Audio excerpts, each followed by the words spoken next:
Okay, this is part 2. Check, my stuff still in there in the car?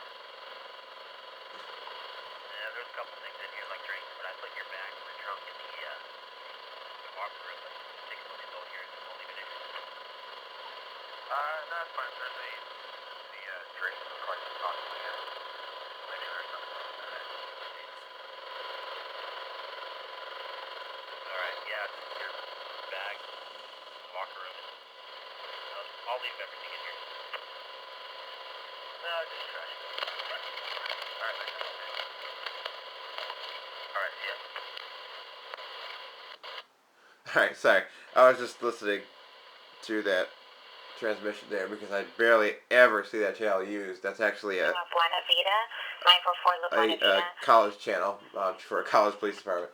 Now, anyway, what I was saying before, though, is that the deal is with this is you need to use either the batteries or the power cord.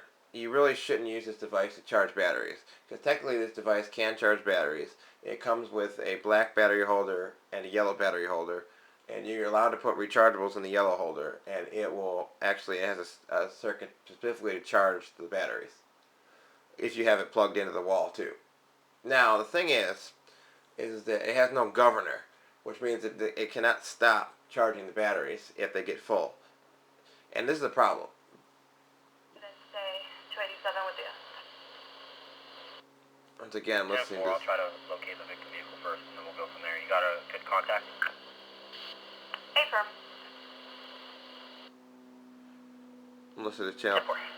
Anyway, so yeah, the batteries, you don't want to have them charging because there's no governor. And to make a long story short, this thing won't stop charging the batteries, and it will heat up the batteries, destroy the scanner, and it could start a fire. And that's a problem. And so what I do is I use AA batteries, rechargeables, the nickel metal hydride. I use those, and I just have a separate battery charger for those because those are cheap. You can go on Amazon and you can get some what they call Sanyo Eneloops. It's ENELOOPS. Just look those up by Sanyo, and you can get 4 of those. And they come with a battery charger, and then you can just charge those batteries, and then you can put them inside the scanner. Make sure that the power cord is disconnected.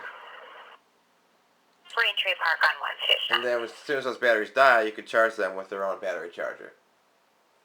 So, but if I don't have the batteries in, the power cord is very useful because, as I said before, that way the batteries won't die on me, and I can use this power cord anywhere, when I'm inside of a house or any building.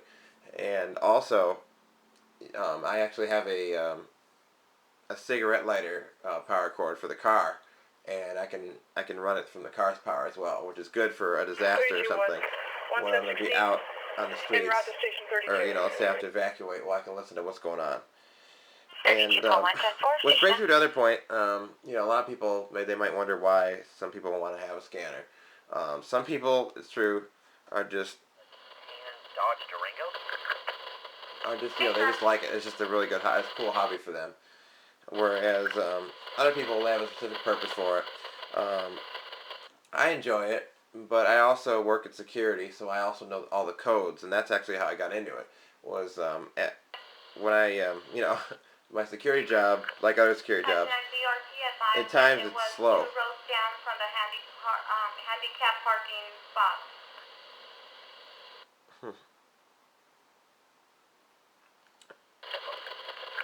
Anyway, at times, my job is slow, and so we actually had a police radio at work, and I used to listen to it a lot. 31 Charles 10. We actually would use it for work sometimes, but I would listen to it. I could hear all of our local police, and I just started to kind of enjoy it because I use a radio in my job, and it's just a good. It's a good way to communicate, and it's fun to learn, to see how the public safety people actually communicate and do their job. And so, as such, I found myself listening to it a lot at work, and I was like, you know what, I should probably just get a scanner. And so that's why I got this device here. In addition to the fact that I am going into a career in law enforcement, and it is kind of useful for me in that regard too, because it's almost like doing a virtual ride-along. in that I can hear, how they deal with situations. I can learn all the radio codes. It's useful for that reason, and then the other reason that a lot of people use scanners is just for emergencies and weather. These things are really good at picking up weather channels, weather information. Like I said, if you have to evacuate or anything, this thing's going to be very, very helpful to you. If the cell phones are down, everything else is down, there's a good chance that the public public safety radio system will still be up, and so you'll be able to hear anything any of the police and fire are saying to each other. I get to hear things on the scanner that nobody else gets to hear. I get to hear things before the news hears it, and that is very, very helpful. And it's also a little bit fun. I mean, I think of it like sometimes it's like listening to a sports game. Like I hear an armed robbery, I hear all the officers respond to it. I hear the boss go out. See, for example, this. San Marcos Medical Aid, Taco, India. This is a fire dispatch. Engine 1412 for and medical. 1491 at Rancho Santa Fe Village, 500 South Rancho Santa Fe Road, number 111, cross route device. Anyway, yeah, that was a fire dispatch. This is a city police, but it's fun because you can listen to the different agencies, get a call, respond to it, and then deal with it. And then they're either going to catch the bad guy, they're not going to catch the bad guy. But either way, you're gonna get all the information, and it's actually helpful, and it can be helpful to them as well because let's say that something happens around your house or where you are, well then you're gonna get all the information that they know about the bad guy, and if you see the bad guy, then you can report him. And so it's helpful in that regard. In fact, that's listed. I read about that somewhere else on the internet that scanners have actually helped police agencies because people will hear something on their scanner and then they'll be able to report it. But it's also good for your own safety as well. As I said, if something does happen by your house, you're going to know everything that's going on. You're going to know if you need to leave. You're going to be able to basically keep updated with everything.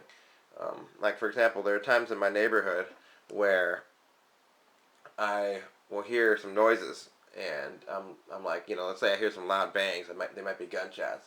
Well, I'll just turn the scanner on, and sure enough, somebody else has called it into them, and then I get to hear what the conclusion is. I get to hear an officer show up, and I get to hear what it ended up being, or what they were able to determine about the situation. And so in that regard, it's helpful as well. It's all around pretty helpful device. It's good to have. It's fun. Um, it's unique because it's not like the news. It's not like the regular radio either because it's only turned on when there's something going on. Like in other words, it's passive. Otherwise, as you heard earlier, it's very quiet. It just turns on as soon as the transmission comes, and it's just kind of fun because it's nonfiction. It's real, and you kind of never know what to expect. So it's fun to listen to, and I'm sure some people in public safety field use them as well. Maybe when they're home or whatever. I mean, I couldn't see myself doing it too much after I become a police officer, but anyway, yeah, I think I've made my point. It's a really fun device, and this particular scanner does a pretty good job of doing what it does so far. At least I've had it for about a week now, and I really like it. I got everything all programmed into it. It's very hard at first because you have to learn how to do it, and basically the only advice I have for you is to go to. I'm gonna put it in the description. There's a video made by a guy named Mr. Twister 55, I think. Mr. Twister and some number. He has a video all about programming this particular scanner on YouTube, and I'm going to put the link to his video in the description for the video you're currently watching. And I highly recommend you watch this video because this scanner is going to be extremely hard to program unless you do, because you have to know specific things to put into the scanner in order for you to start listening, and it's going to take you maybe about an hour or an hour and a half to do this. But once you have it all set up, it's extremely easy to use. You just toggle, like I told you, the scan list on or off, or you just toggle between different channels. It's very simple, and it's very passive. So once again, this is the Radio Shack Pro-106 scanner. And the reason why you're not hearing stuff right now is because I turned it down so I could communicate. Because I realized there was a lot going on right now, and I didn't want to just listen to that. Because after all, you are watching a video, and this is a review. So, anyway, yeah, it's the Pro-106 digital trunking scanner. Highly recommended. Great device. It's very lightweight. It does a huge thing. I mean, it's extremely powerful. It picks up any channel in this whole area, and this is a very technologically advanced area. Um, like I told you, it can be powered by the wall. If you have to get your own adapter for that. You're gonna have to get a 9-volt adapter, and specifically, I would get one that can change the voltage because that way, if if it's not 9-volt, you can make it 9-volt. So get an adapter like that, and then you're gonna have to use what they call a B plug, and where you're gonna plug into this, it takes a B size. You're gonna plug that into the side of the radio. Okay. And make sure when you plug that in also that you plug it with positive polarity, which the instructions for your adapter will explain that. So anyway, yeah, you're going to use that. Incident, because it doesn't look like this is going to be a faculty or student, so. And you can put that. You can also use the car, like I told you, the car.